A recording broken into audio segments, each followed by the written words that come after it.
Hi everybody, Father Scott Vanderveer here with a message about how to take the readings that we hear from the Bible at our weekend masses and apply them to our real life situations that we face in 2020. Here is the gospel from our most recent mass that we just celebrated at the end of October. It's from Matthew's Gospel, chapter 22. A teacher of the law tried to entrap Jesus with a question. "Teacher," he asked, "which is the greatest commandment in the law?" Jesus answered, "Love the Lord your God with all your heart, with all your soul, and with all your mind. This is the greatest and the most important commandment. The second is like it. Love your neighbor as you love yourself. The whole law of Moses and the teachings of the prophets depend on these two commandments. Love God, love your neighbor, love yourself." This year has been one of a lot of violence and tumult in our country. And in response to that, all the churches of Ravenna got together to have an interdenominational prayer march through the streets of Ravenna on a Sunday morning back in July. We were trying to promote racial justice and harmony and an end to the violence and discrimination that was hurting our country. While I was there, I got to meet a member of the Riverview Baptist Church, an 81-year-old woman named Nell Stokes. And I'd never known her before, but I was captivated by her story. Born in the 1930s in Montgomery, Alabama, she was amazingly connected to the Montgomery bus boycott when she was a teenager and moved to Albany in her 20s, where she has lived ever since. She now lives nearby Ravenna in Selkirk, New York. Our conversation turned into an episode of the podcast that we have here called Profiles of Endurance. And I really recommend this podcast. It was shocking and eye-opening for me.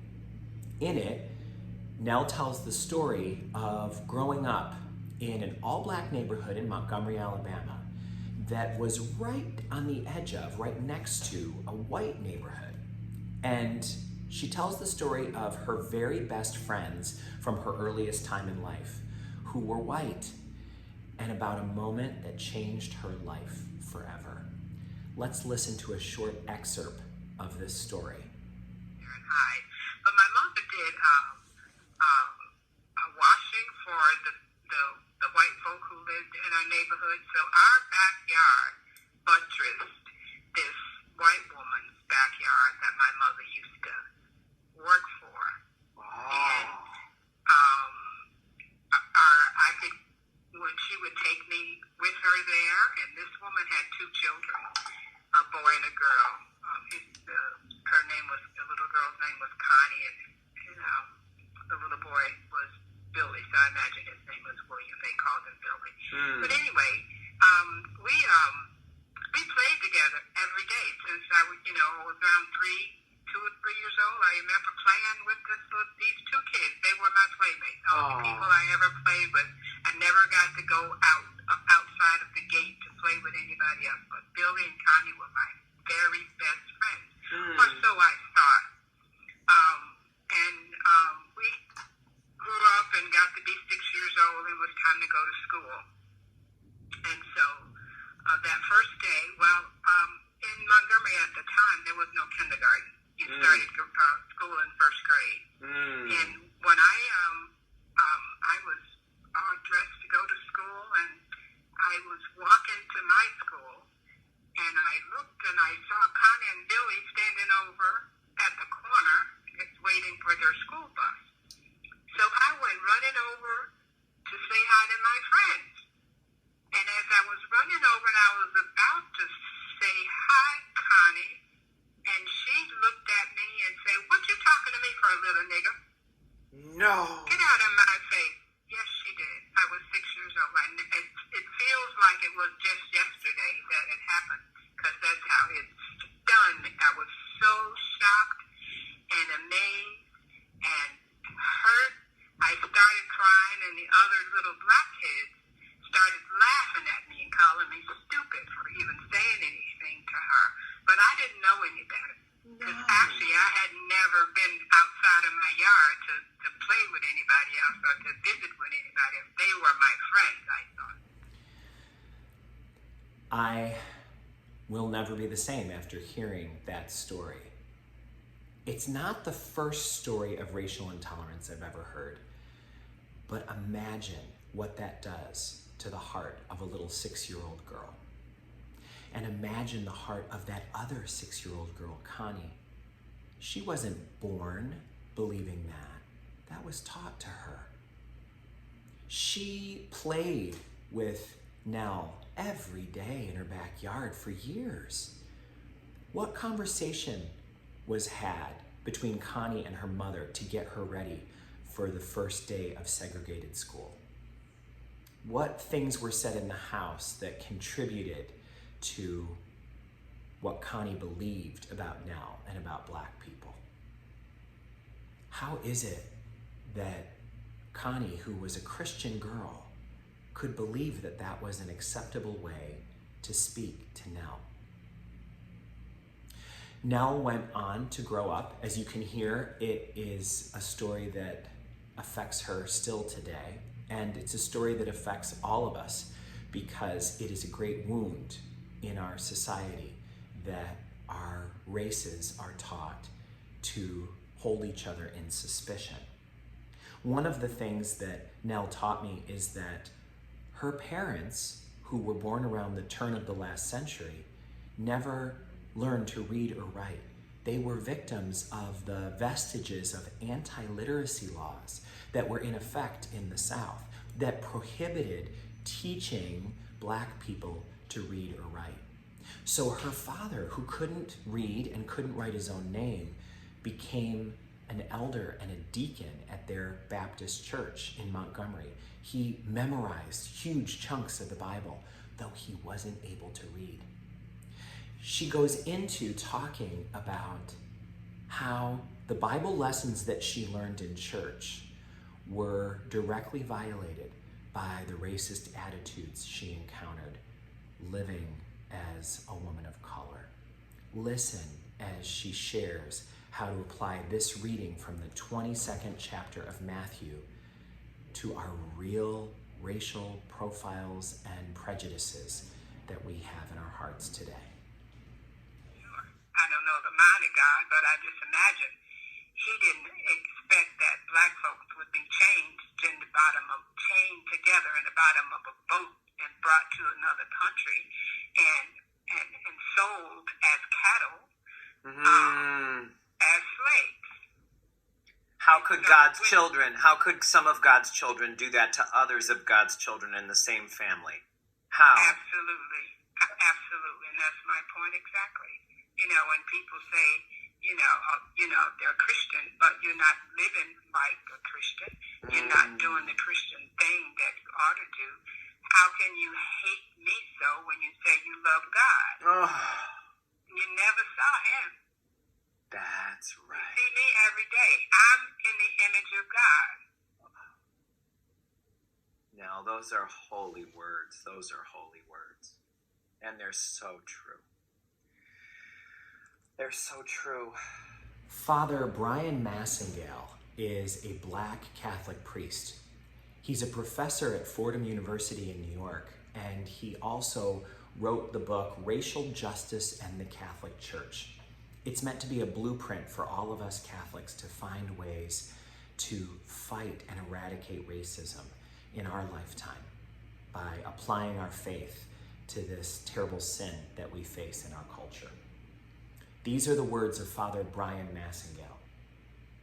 Yes, racism is a political issue and a social divide, but at its deepest level, racism is a soul sickness.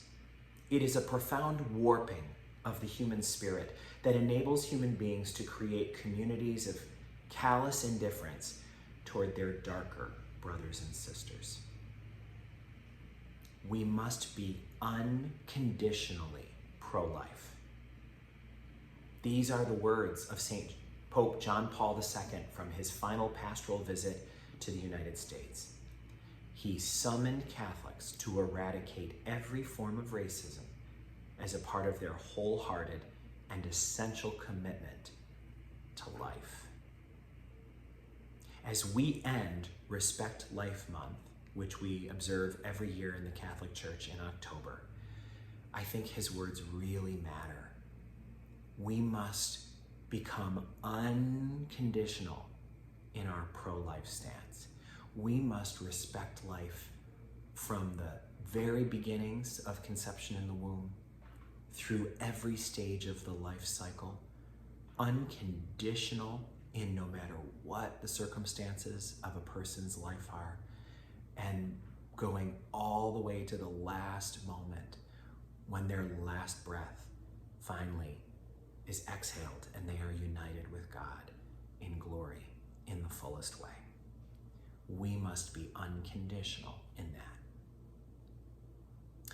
One of the other people besides Nell Stokes who was at that event this summer that brought all the different denominations of Christians together in Ravenna was Nell Stokes's pastor, Antonio Booth. And he said something very gentle to all of us. He said, don't be afraid of saying Black Lives Matter.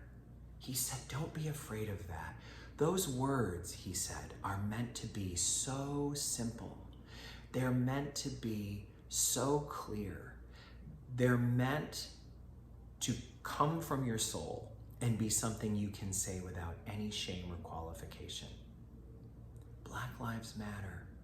And we say it because of the story we just heard from Nell Stokes. We say it because there were anti-literacy laws that prevented people of color from learning to read and write. So as we close out Respect Life Month, here's some advice from Nell Stokes about how we should proceed as people who want to find a solution to this, not just because it would feel good, but because we've been commanded to. These are the words of Nell Stokes from that podcast. Yeah, it's a very dangerous time. And I pray a lot. I have my own personal devotion every morning, and I have certain things that I read, and then I read the Bible, and then I pray, and I ask God for all kinds of things. First, I thank Him for all kinds of things, and then I think that we need to be more loving towards ourselves and towards each other. And we have 2 ears and 1 mouth for a reason. We need to listen more and talk less. And we need to think about what we're going to say before we say it. Because words matter and words hurt. Words can escalate a situation, and words can control or de-escalate the situation. So I think in terms of the violence, before people get riled up and run out in the street to hurt someone, they need to think about what they're doing and how it's going to affect the masses. Yes. Don't be led by other people's anger and other people's hate. Don't be led by other people's anger and other people's hate. So Correct. important. And I think one of the biggest things some of us may need to do now is turn off the television and turn to God. The less stuff you allow to go inside your brain, the better off you're going to be. Yes. Yes.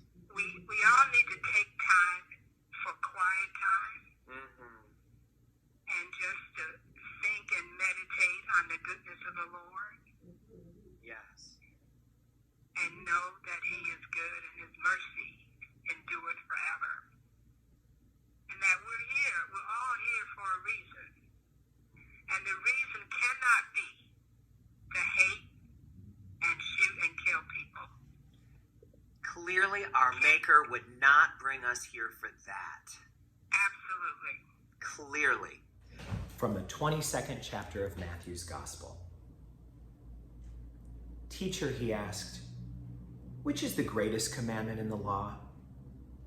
Jesus answered, love the Lord your God with all your heart, with all your soul, and with all your mind. This is the greatest and the most important commandment. The second is like it. Love your neighbor as you love yourself. Unconditionally. May God bless us all and bless America as we do the hard work of eradicating racism from our country and from our hearts and souls once and for all.